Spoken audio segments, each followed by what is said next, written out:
And he shall speak great words against the Most High, and shall wear out the saints of the Most High, and think to change times and laws. And they shall be given into his hand until the time and times and the dividing of time.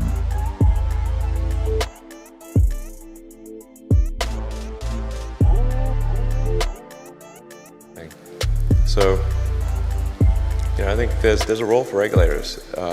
That's very important. And I'm against overregulation for sure. But man, I think we better get on that with AI pronto. Saying to them that dwell on the earth that they should make an image to the beast, which had the wound by a sword and did live. And he had power to give life unto the image of the beast, that the image of the beast should both speak, and cause that as many as would not worship the image of the beast should be killed.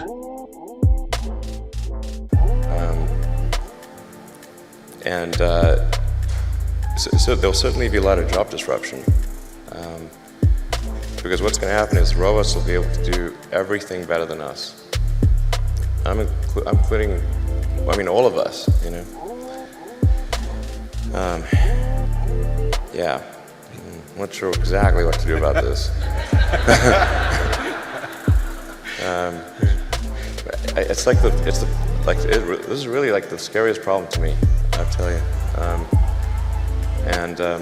Yeah, so I really think we need government regulation here, just because this is, ensuring the public good is served. Because you've got companies that are racing, they kind of have to race to build AI, or they're going to be made uncompetitive. Essentially, if your competitor is racing to build AI and you don't, they will crush you. So then you're like, we don't want to be crushed. So, I guess we need to build it too.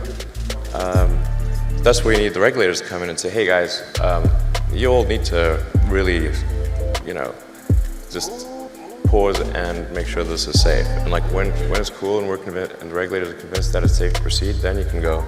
But otherwise, slow down.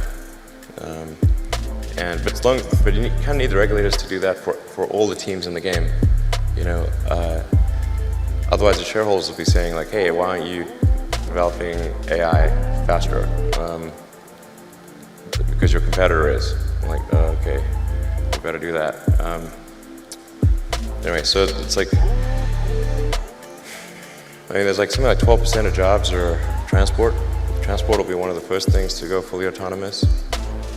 But when I say everything, the robots will be able to do everything, bar nothing.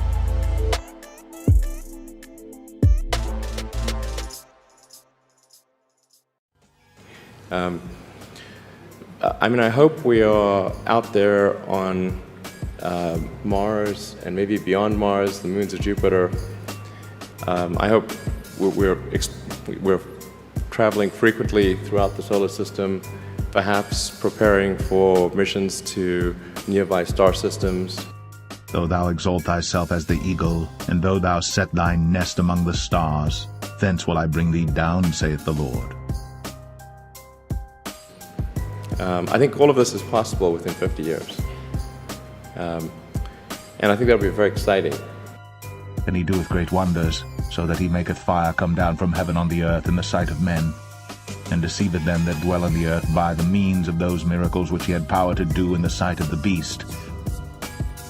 Probably, and the most significant thing is being able to land in an orbit-class rocket boost stage, and bring it both back to Cape Canaveral, land on land, and be able to land on a drone ship out in the ocean. How have you done this? These projects are these PayPal, SolarCity, Tesla, SpaceX, they're so spectacularly different. They're such ambitious projects at scale. How on earth has one person been able to innovate in this way? What is it about you? And his power shall be mighty, but not by his own power. And he shall destroy wonderfully, and shall prosper and practice, and shall destroy the mighty and the holy people. I don't know, actually. I don't have a good answer for you. I work a lot. And a lot. Yeah. So there's been a lot of conversation here about that. Sure.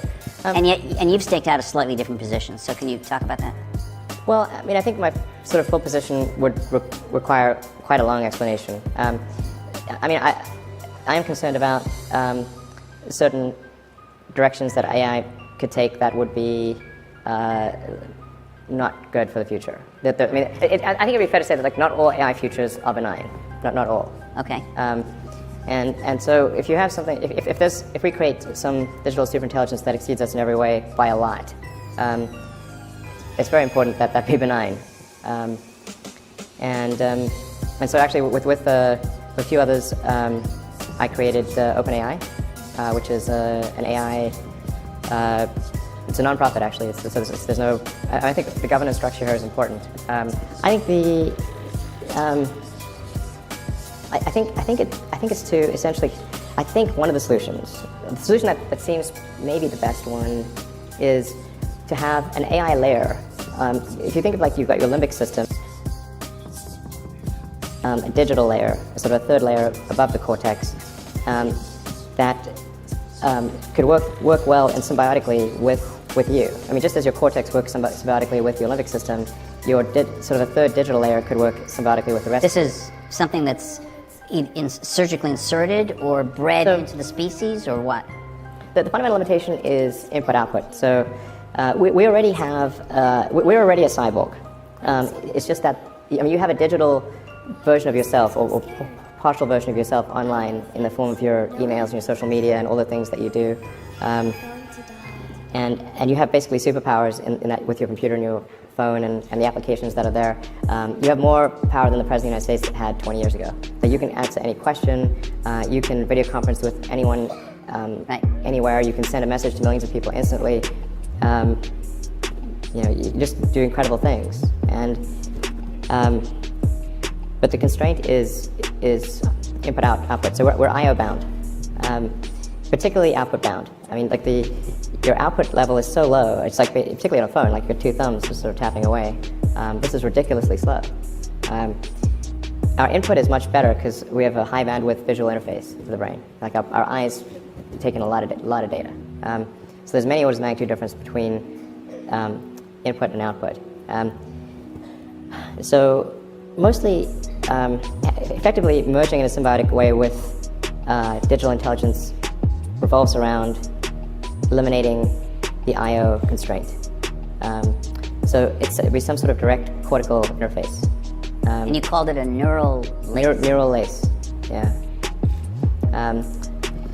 It's totally not Google Glass, right? No, I'm talking about something but which... if you wear it? Or No, I mean, it would be... I mean, there are a few ways to approach this, but some sort of interface directly with your cortical neurons particularly. But doesn't that imply surgical insertion? Not necessarily. You could go through the veins and arteries because that provides a complete roadway to all of your neurons. Your neurons are very heavy users of energy, so they need high blood flow. So you automatically, with your veins and arteries, have a road network to your neurons. Still. And he causeth all, both small and great, rich and poor, free and bond, to receive a mark in their right hand, or in their foreheads, and that no man might buy or sell, save he that had the mark, or the name of the beast, or the number of his name. So it's some kind of surgery, right? Yes, but you could insert something, basically, into the jugular and have.